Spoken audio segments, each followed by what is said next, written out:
Jadi tujuannya mungkin kegiatan ini ada dua, Bu.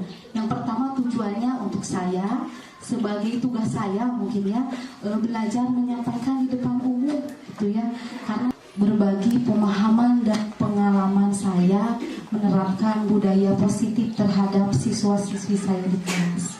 Nah, tadi menurut filosofi Ki Hajar Dewantara, kita memerdekakan anak, belajar, kita merdeka mengajar. Tujuan utamanya untuk apa? Tujuan utamanya, nah ini bagaimana menciptakan murid yang bahagia, mandiri dan bertanggung jawab. Sanes pintar unggul tapi pintar nate, pintar yang bahagia, anu tidak terpaksa gitunya, pintar nate belum merdeka. Nah, disiplin apa yang menyebabkan anak teh bahagia? Anakku disiplin eta teh bahagia. Dan rata-rata dengan disiplin eta teh murid teh merasa terkekang. Terus murid teh merasa terpaksa. Murid melakukan misalkan senam.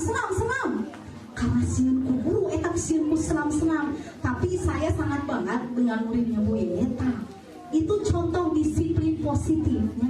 Nazira tanpa diminta rencangan sarenam. Berarti Nazira sudah memiliki disiplin yang positif, yang tanpa diminta lagi, tanpa Bu Yaya.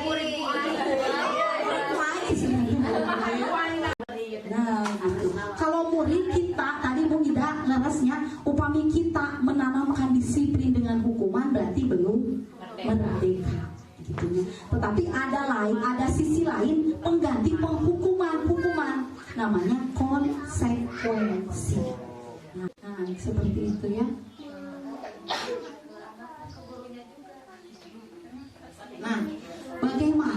Nah, sekarang bagaimana cara menumbuhkan disiplin yang positif? Ya. Satu, langkah-langkahnya dengan membuat kesepakatan kelas.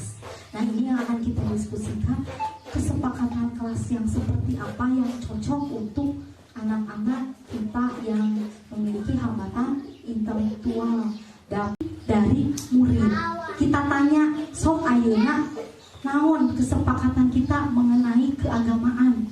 Misalkan Bu Ida, misalkan lohor, tentu sampai lohornya pagi-pagi harus berdoa misalkan.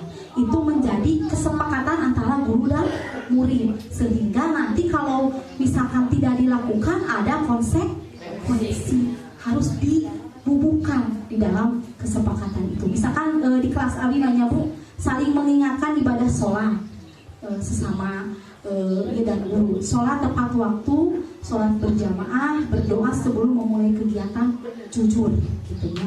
Harus sepakat, anak-anak mengalami kesepakatan bahwa kita teh harus seperti itu di kelas. Jadi ketika anak melanggar, anak sadar sudah melanggar poin mana. Nah, ini yang menjadi PR kita untuk anak-anak. Cek seperti apa? Sehingga kesepakatan yang mau ngartoseun gitunya, apa pakai gambar? Nah, misalkan anak-anak Bu Ida kan hambatan misalkan pakai gambar. Nanti komunikasikan mungkin ya. Coba gerabu bagaimana untuk anak-anak bayi yang kecil membuat kesepakatan misalkan dalam poin mandiri aja, misalkan datang dan pulang tepat waktu. Bagaimana cara membuat kesepakatan itu supaya murid-murid ibu teh paham, oh itu sudah aturan gitu ya. Mungkin seperti apa Bu Ida contohnya untuk anak-anak bayi kecil? Kalau mungkin bisa menggunakan gambar ya, kalau itu kan deskripsi ya kalimat ya. Kalau kita mungkin ada kesepakatan seperti menerapkan kemandirian ya. Berarti ketika kayak ini aja memakai dan membuka sepatu ya, itu kan harus sendiri.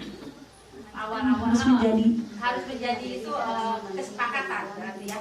Ketika akhirnya ayo we kesepakatan sehari 2 hari dibiasakan kadang itu yang menjadi PR ya.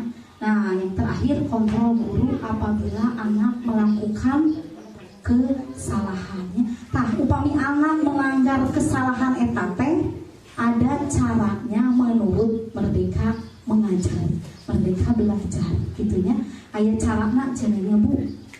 Nah, kontrol guru macam-macam, salah satunya, nah ini kita lihat, apabila siswa-siswi kita melanggar peraturan keyakinan kesepakatan kelas ini, kita terapkan di posisi mana?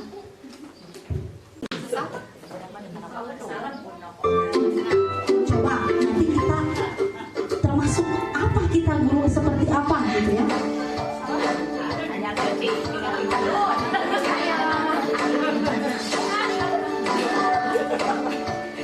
Halo, Bapak Ibu guru hebat. Video ini akan menampilkan 5 adegan interaksi guru dan murid. Silakan menonton dan merefleksikannya.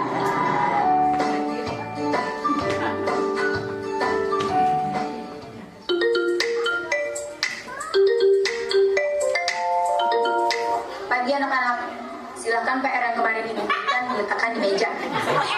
Anton, kamu sudah mengerjakan belum? Belum mengerjakan saya, Bu. Kamu selalu ya nggak ngerjain PR. Sekarang kamu duduk di depan, lalu tulis. Saya berjanji tidak akan mengulangi lagi. Saya berjanji akan berusaha menjadi murid yang rajin belajar sampai pelajaran saya selesai.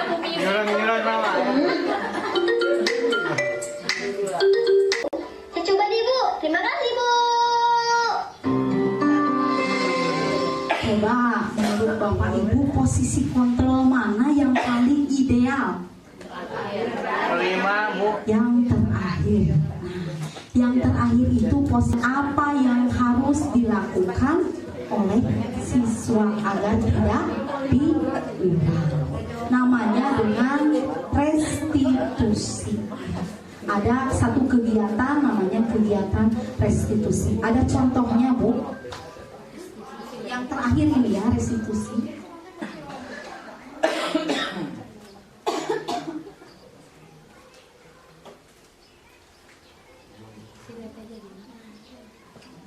Nah, contoh kasus di kelas adiknya, Bu. Nah, ada satu kasus di kelas saya, Amel. Bu. Dia itu sering ngebalah di kolong meja, buang sampah sembarangan. Lakukan dan terapkan. Jadi ketika anak melakukan kesalahan, harus kita tanya alasan apa yang menyebabkan kamu terlambat. Jadi si paham, ya murid pulang tuh pasti punya alasan kenapa terlambat. Ulah molotov bungkul, telat wae enggak poe misalnya seperti itu. Tapi harus sampai ke hari hujan teh kunaon telat.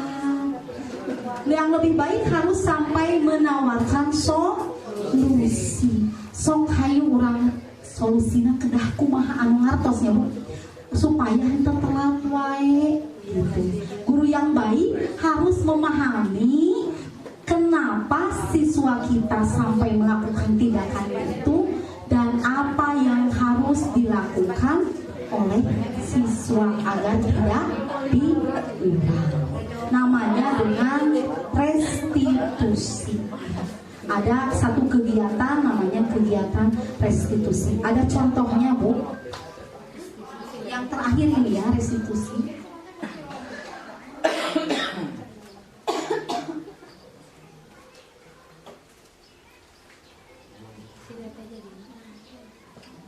Nah, contoh kasus di kelas adiknya, Bu. Nah, ada satu kasus di kelas saya, Amel. Bu. Dia itu sering ngebalah di kolong meja, buang sampah sembarangan. Sakapu masa kali, 2 kali, satu acara abinya ya restitusinya, mempelajari restitusi. Sekali 2 kali digeuingkeun sah. Tetep we dina kolongan teh bekas cimol, bekas kertas anu teu kaarangkeun berakhir, tetap di kolong meja sampah menumpuk. Mungkin itu yang bisa saya sampaikan pada kegiatan ini. Mudah-mudahan materi ini menjadi bekal kita bagaimana kita melayani peserta didik kita, agar peserta didik kita menjadi peserta didik yang bahagia ya. Pampang namanya Mayanti kedah bahagia si peserta. Carana anak didik kita bahagia. Ya, mungkin hanya itu yang bisa saya sampaikan. Mohon maaf karena ilmu saya yang terbatas. Mungkin cara penyampaiannya masih belajar. Mudah-mudahan Bapak dan Ibu nanti bisa belajar mandiri. Banyak ya di PMM seger materi-materi itu mandiri belajar gitu ya, karena kita